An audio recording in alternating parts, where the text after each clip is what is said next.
All right, so in case you can't notice here, I'm a very big fan of Simmons broadheads. They have a concave shape. They're wider than most broadheads, but because of the shape, they have a real high mechanical advantage, and they penetrate very well for a big head. They're very tough. They're very durable. They come in a lot of good weights.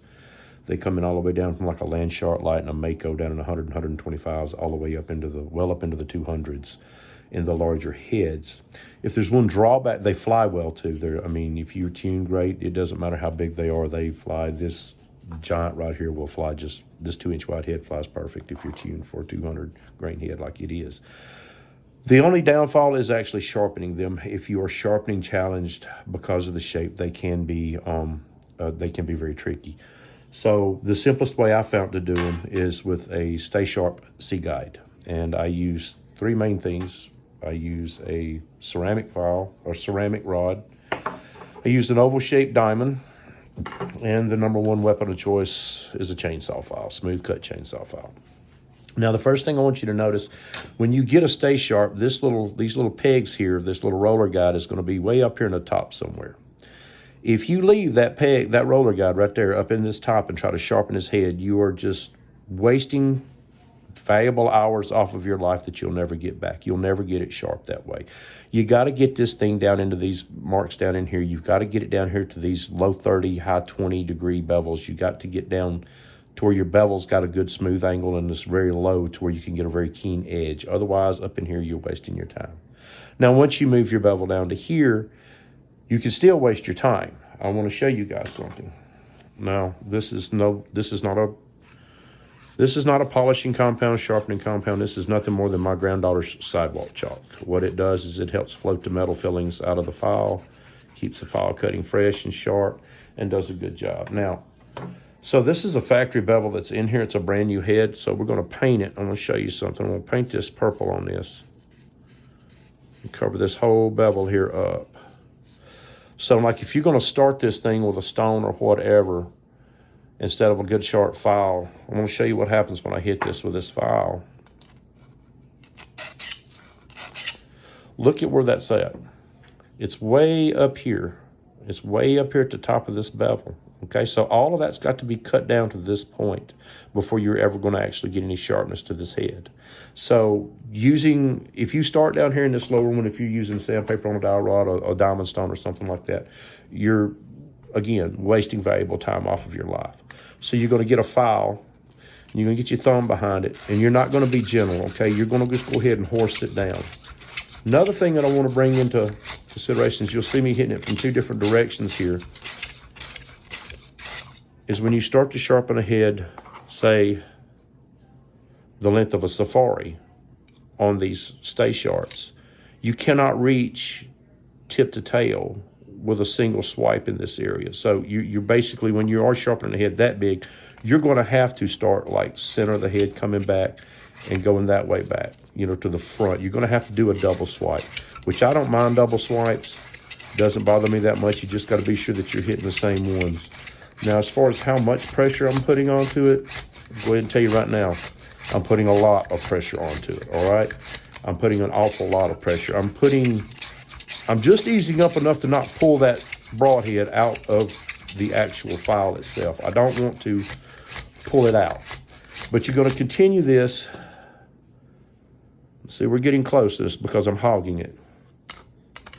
Until we get a good solid burr from end to end. That's another thing that you got to watch about, is being able to get your burr the correct size from tip to tip, okay? So again, like I said, I'm not being gentle with this head at all. Matter of fact, I'm being pretty rough. I'm being just easy enough not to cut my fingers on it. That's it. Timbers are 1 3/4 wide. They're probably one of the easier. I think it's the width of them. Them and Swamp Sharks to me seem to be the 2 simplest ones to actually sharpen. Okay, so now the burr is starting to form. We're 4 minutes into this. I've talked a lot, but we're starting to get a burr to form on the other side. So what I want to do now, still putting a lot of pressure into it, I'm trying to get out there on that tip. As rough as this looks, this is how to do it, trust me, fellas. Until I got a nice even burr. Okay, now see, I'm starting to get a burr here and in the middle. but I still lack some out here on the end. Every once in a while, check. You got to make sure that your ferrule stays against that line. Getting rough with it like that, you'll definitely get it off of there a lot of the times.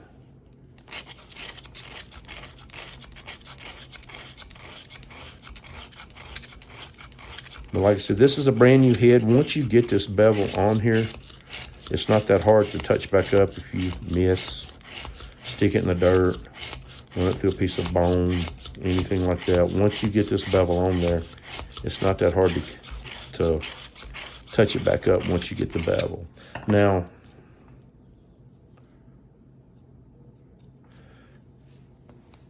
we're getting really close to an even burr. I'm still a little bit loose on this end. The burr's larger back here than it is up here. So I need to work it a little bit more back here on this back end. And yes, I'm dragging it. I'm pulling the file. I've got the file in the cutting direction, but to me, it just seems to be a lot easier with a file to pull it like this than it is to actually try to sit here and turn it around and push it, because when I push it, I pull the head out. File's getting dull. So what we're gonna do is we're gonna hush, and we're gonna fast forward this video up. That way you're not sitting here watching me beat this thing to death with a file.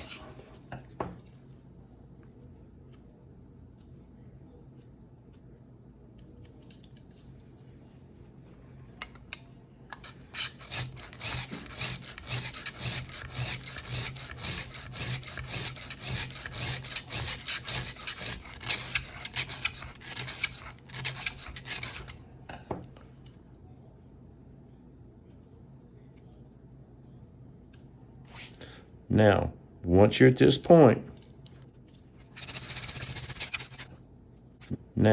once you're at this point, flip it over, repeat the process on the back side.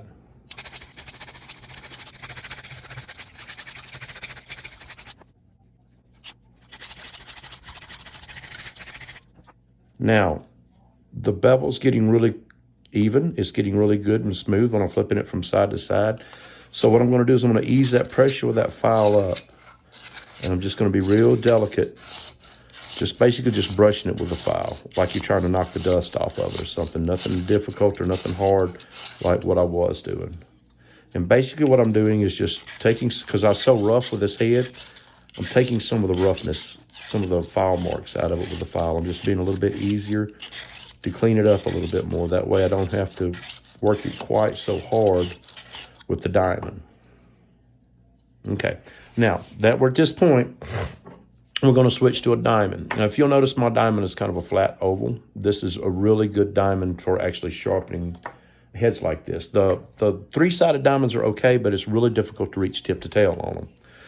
So what I do is, instead of going on the flat side, is I turn it up on this edge and angle it just a little bit. I'm going to let my diamond ride on that. I'm going to slip my finger underneath it like this and finger over it like this. And I'm just going to let it ride. And you're like, okay, so how much pressure am I putting on it now?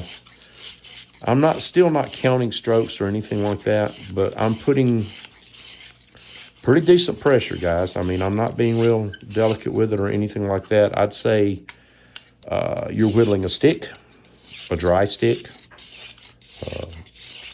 a stick, a piece of 2x4, something that's hard. Get a little sing out of her every once in a while, but I'm putting a pretty good amount of pressure on it. And what I'm wanting to do is I'm basically just using this diamond to get it smoothed off. The squeaking you hear is my wheel on the back. That's the chalk. So once I've done that a little bit and I start getting a little bit of a polished shine to it, I'm going to check it out. All right, she's starting to get sharp. The bevel's starting to disappear. The burr's starting to disappear. It's very fine on the burr. So now we can go on it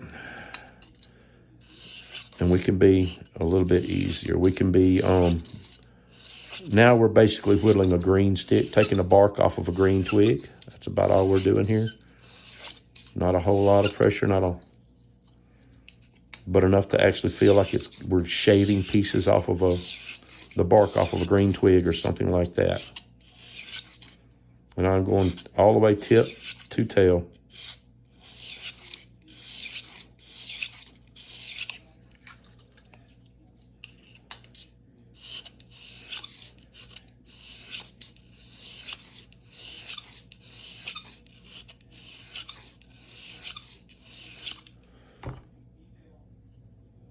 All right, the bird's getting really, really fine.